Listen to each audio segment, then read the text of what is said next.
Graça e paz a todos que estão nos ouvindo neste momento. Nós estamos de volta aqui para trazer mais uma breve mensagem para todos vocês. Ainda vivendo essa crise tremenda que se abateu sobre muitas nações, que tem ceifado a vida de milhares de pessoas, lamentamos profundamente por isso e temos orado também. Orado em favor das pessoas que têm perdido seus parentes, orado ao Senhor para que possa compadecer-se de todos nós, pois todos estão sofrendo com isso. Sei que temos percebido aos nossos olhos que tem demorado até por conta de todo o prejuízo que tem causado, mas não desanimemos de forma alguma diante dessa circunstância tão difícil, pois Deus é soberano para fazer infinitamente mais do que aquilo que a gente pensa, do que aquilo que a gente pede, do que aquilo que a gente crê. E as coisas acontecerão ao seu tempo. A Bíblia sempre, quando fala de oração, fala para nós perseverarmos em oração. É isso que Jesus fala em Lucas 18, quando diz o texto lá que nos ensinou sobre o dever de orar sempre sem nunca esmorecer. Outro sim, o apóstolo Paulo, em Romanos 12, 12, declara: alegrai-vos na esperança, sede pacientes nas tribulações e nas orações perseverantes. Nesta oportunidade, a propósito da comemoração do dia de ontem, eu gostaria de compartilhar a palavra de Deus para falar com todos acerca da pessoa e do ministério de João Batista. Abra sua Bíblia no Evangelho de João, lá no capítulo 1 do Evangelho de João. Nós estaremos usando principalmente o Evangelho de João para trazer uma palavra a todos nesta oportunidade. Sabemos que essa festa tem um caráter cultural, principalmente na região do Nordeste, onde ela é muito comemorada, mas isso acontece em todo o Brasil, e não apenas no Brasil, mas em outros países, esta festa. Mas na sua origem, ela é uma festa de origem religiosa. Segundo a história, é para comemorar o nascimento de João Batista. Por isso ocorre 6 meses antes do Natal, quando é comemorado o nascimento de Jesus, embora a Bíblia não declare isso, que Jesus tenha nascido, né, no dia 25 de dezembro, mas o fator de uma festa ter 6 meses de diferença de uma para outra está relacionado a isso, até porque de nascimento João nasceu 6 meses antes do Senhor Jesus, conforme a história.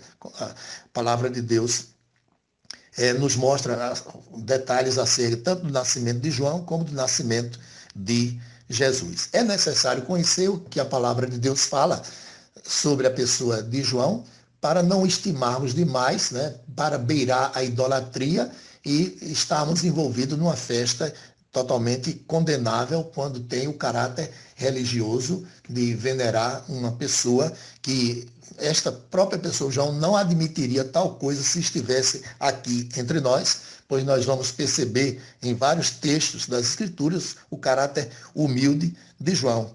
Veja aí no Evangelho de João, no capítulo 1, inicialmente apenas o versículo 6. Houve um homem enviado por Deus, cujo nome era João. João foi enviado por Deus no sentido de que o Senhor deu a João uma missão. Ele nasceu, os seus pais, Zacarias e Isabel, inclusive um milagre extraordinário, ela era estéril, e o Senhor concedeu a ela a graça, né, e eles já envelhecidos, de ter um filho. E João veio, Isabel, prima de Maria, portanto, os dois eram primos. E a palavra do Senhor vai nos mostrar João como sendo um homem de um caráter extraordinário. Desde o ventre cheio do Espírito Santo, tinha uma vida realmente preciosa, maravilhosa. Jesus Cristo chegou a dizer que dos nascidos de mulher não havia pessoa como João. Mas ajunta dizendo que o menor no reino de Deus é maior do que ele. É preciso compreender aquilo que a Bíblia diz para não cairmos, né, no pecado da idolatria. Havia essa confusão muito grande. Quando Jesus, certa feita, perguntou aos seus discípulos: que dizem os homens acerca de mim? Jesus quis saber da parte dos discípulos, embora Jesus, sendo o próprio Deus feito em carne, ele conhecia, ele já sabia o que estava perguntando, mas foi importante naquele momento para esclarecimento aos próprios apóstolos e para dar prosseguimento ao seu ministério ali. E Jesus indagou: o que as pessoas têm dito acerca de mim? E a resposta que recebeu inicialmente foi: uns dizem que tu és João Batista. Vejam só vocês, Jesus foi confundido com João Batista. João já tinha morrido. E alguns chegaram a imaginar que João tinha ressuscitado e agora Jesus era João Batista. Veja que confusão. Ora, por mais precioso, por mais digno, honrado que era o caráter de João, ninguém pode ser comparado em proporção à pessoa do Senhor Jesus Cristo. A Bíblia coloca ele acima de homens, acima de anjos, e ele é o Deus que se fez homem, habitou entre nós. A superioridade de Cristo é infinita em relação a qualquer pessoa que você possa imaginar, por mais santo que seja.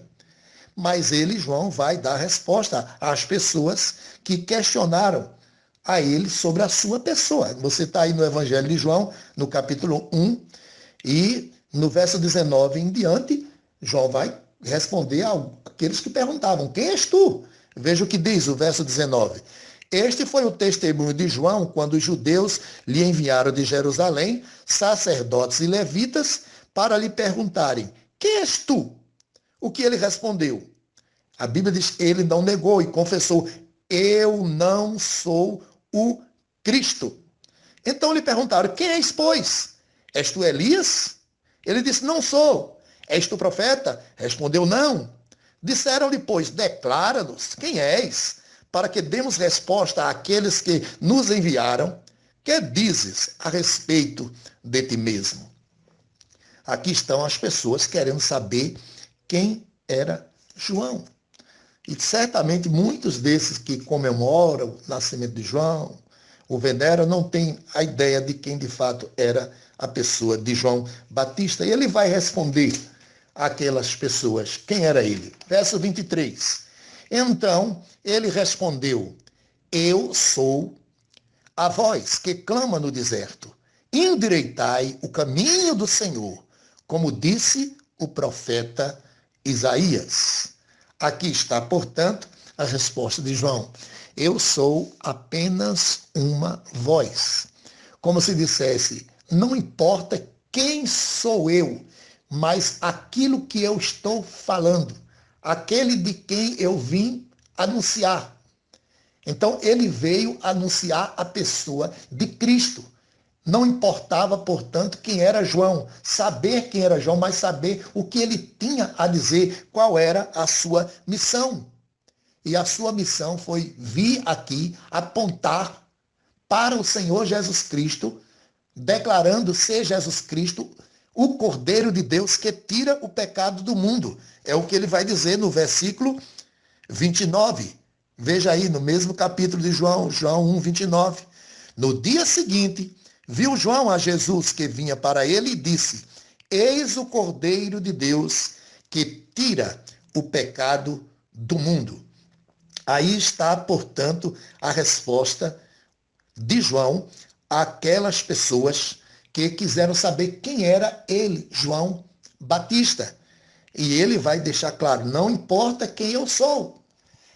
O caráter humilde de João é demonstrado aí no verso 27, quando ele, se referindo à pessoa do Senhor Jesus Cristo, veja o que ele diz, João 1, 27. Aquele que vem após mim, do qual não sou digno de desatar-lhe as correias das sandálias.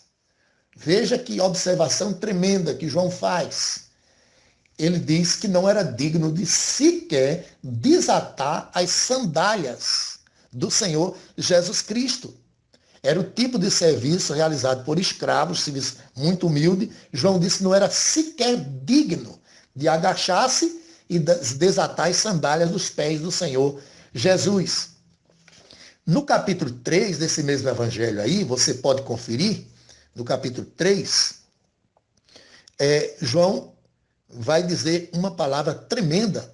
Alguns que vieram dizer a ele que Jesus estava falando e muitas pessoas estavam o ouvindo e foram para lá e estavam sendo batizados, estão indo ao encontro de Jesus.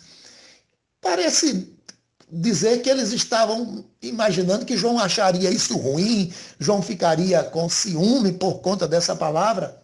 Ora, se João veio para preparar o caminho para o Senhor, era tudo quanto João queria ouvir, justamente aquilo que estavam dizendo. As pessoas estão indo ao encontro de Jesus, as pessoas estão sendo batizadas. João não ficou triste de forma alguma, ele ficou feliz e alegre, como ficam os convidados de um casamento quando estão ali o noivo e a noiva para se enlaçarem. E ele faz referência aqui desse texto como comparando Jesus a um noivo. A igreja nas escrituras é comparada a uma noiva, e esse encontro, Jesus vindo à sua igreja, é motivo de grande alegria. Então João está ali naquele momento alegre e feliz com aquela notícia que as pessoas estavam indo ao encontro de Jesus para ouvi-lo e muitos estavam sendo batizados. João fica feliz e declara, veja o que ele declara no verso 30. 3:30. Convém que ele cresça e que eu diminua. Que coisa! João está dizendo, eu não sou nada, eu sou apenas uma voz. Eu vim para preparar o caminho para ele, e convém que ele cresça e que eu diminua. Importante, portanto, nesse momento, é observarmos não a pessoa de João, mas aquele de quem João falava. E voltando ao capítulo 1, vejam só, o texto diz, houve um homem, versículo 6, houve um homem enviado por Deus, cujo nome era João. Então João foi enviado por Deus. Assim como Deus enviou os profetas no Antigo Testamento, enviou os apóstolos no Novo Testamento, João também foi enviado por Deus com uma missão. Qual missão? Versículo 7. Este veio como testemunha para que testificasse a respeito da luz, a fim de todos virem a crer por intermédio dele. A missão de João foi, portanto, testemunhar a respeito da luz. Quem é a luz? A luz é Cristo. Nesse mesmo evangelho, lá no capítulo 8, verso 12, Jesus vai declarar, eu sou a luz do mundo. Quem me segue não andará em trevas, mas terá a luz da vida. Ele, João, portanto, veio para apontar a pessoa de Cristo, como já citamos no versículo 29 desse mesmo capítulo. Convém repetir, João 1:29. No dia seguinte viu João a Jesus que vinha para ele e disse, eis o Cordeiro de Deus que tira o pecado do mundo. Quando João aponta para Cristo mostrando que ele é a luz, é porque, o contrário disso, o mundo está em trevas, está na escuridão do pecado. Por isso agora ele é mais claro ainda ao declarar, eis o Cordeiro de Deus que tira o pecado do mundo. E nessa mensagem acerca de Cristo, João fez questão de mostrar a real situação dos homens. Quando ele diz que tira o pecado do mundo, é porque os homens, por natureza, são pecadores. E por isso ele era contundente em conclamar as pessoas ao arrependimento. Se você voltar lá, várias páginas, ao Evangelho de Mateus, capítulo 3. No Evangelho de Mateus, capítulo 3, veja os 2 primeiros versículos, o que declaram. Naqueles dias apareceu João Batista pregando no deserto da Judeia e dizia, arrependei-vos, porque está próximo o reino dos céus. Aqui está João conclamando as pessoas ao arrependimento. Muitos dos seus ouvintes eram religiosos, orgulhosos, todos se consideravam filhos de Deus. Mas João vai mostrar o quão enganados estavam. No versículo 8, ele vai dizer: produzi, pois, frutos dignos de arrependimento. E não comeceis a dizer entre vós mesmos: nós temos por pai a Abraão. Porque eu vos afirmo que destas pedras Deus pode suscitar filhos a Abraão. Já está posto o machado à raiz das árvores. Toda árvore, pois, que não produz bom fruto, é cortada e lançada no fogo.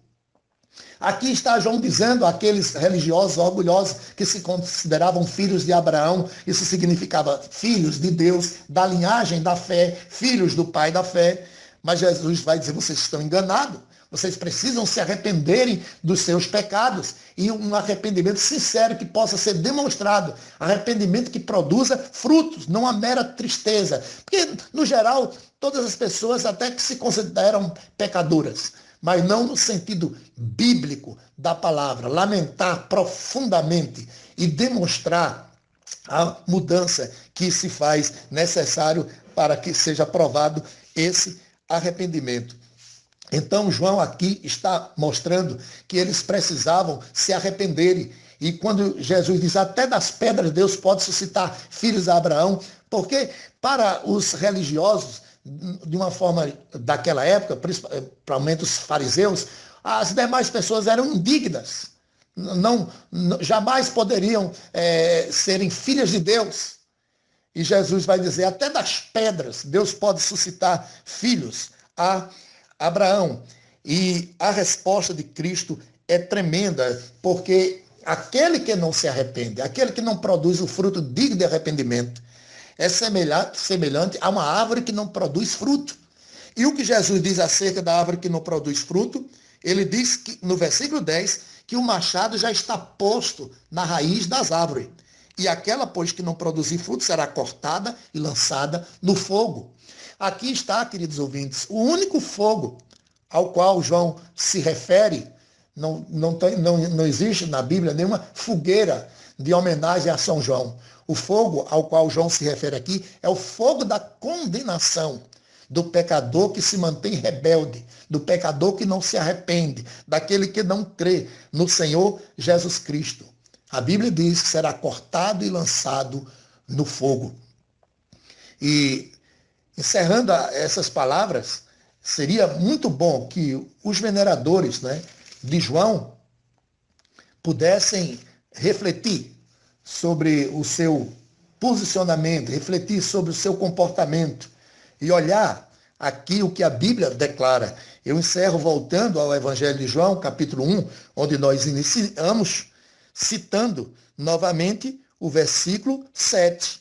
Este veio como testemunha para que testificasse a respeito da luz, a fim de todos virem a crer por intermédio dele.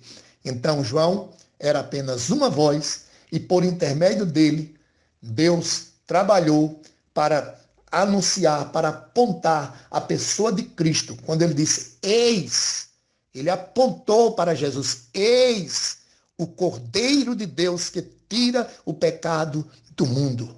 Pedro vai dizer lá em Atos 4,12: em nenhum outro há salvação. Somente o Senhor Jesus Cristo pode tirar o pecado do mundo, a cegueira do mundo. Ele, Cristo mesmo, declarou: eu sou o caminho, a verdade e a vida. Ninguém vem ao Pai a não ser por mim. Portanto, finalizando minhas palavras, eu conclamo a todos para que, olhando o que as Escrituras nos mostram acerca da pessoa de João, tenhamos como cristãos um sentimento de humildade, como teve João Batista, declarando: convém que Cristo cresça e que possamos nós cada dia diminuir mais. A Bíblia diz: humilhai-vos debaixo da poderosa mão de Deus. E aqueles que ainda não tiveram experiência pessoal com o Senhor Jesus, que atente para as palavras de João: eis o Cordeiro de Deus, que tira o pecado do mundo. Você é pecador, portanto necessita de um Salvador. E o único Senhor e Salvador que a Bíblia aponta, apontado por João aqui nesse texto, é a pessoa de Cristo. Que Deus abençoe a todos.